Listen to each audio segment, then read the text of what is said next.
Cái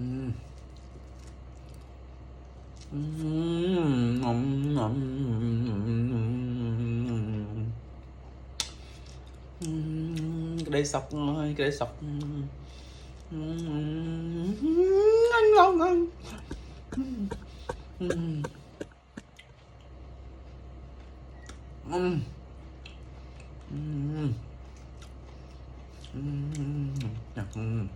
Ăn ra mỏ.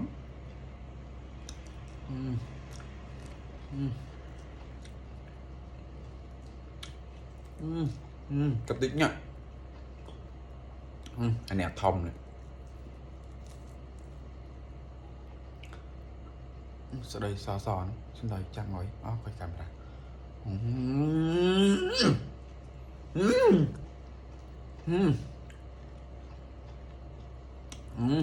Ngon ngọt.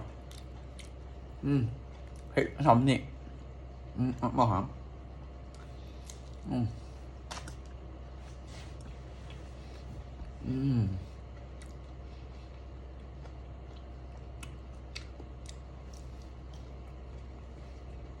Hai mươi năm anh không rõ ràng đại chân anh rồi mà.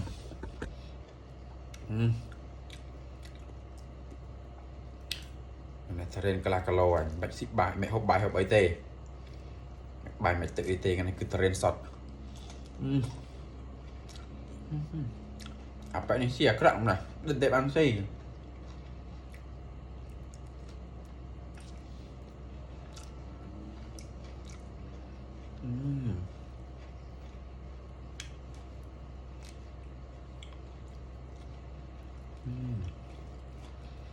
con hói là sữa tôi cặp luôn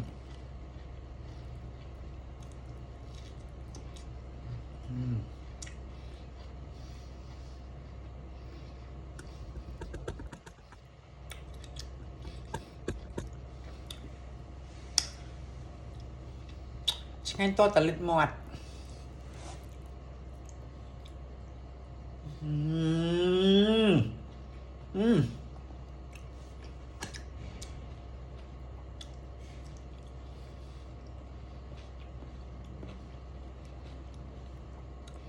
cầm thanh nhâm chanh bạo xoài á.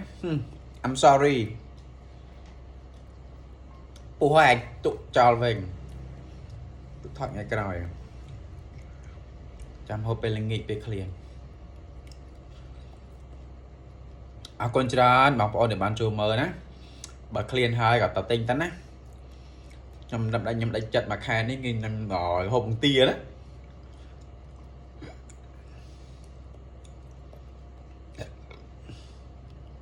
con trai này tao này bán chùa mờ video nhom chưa lại chưa xem này mới phòn á nhom theo video nâng lên tê tại clear maintain ta có vô file nhưng mà đã thọt đã thời gian xoài đó nha bà sẽ làm cho chất chưa lại cho xem này môi phong chụp những video coi nè con để bạn tạm đàn follow mơ rường ra bậc nhom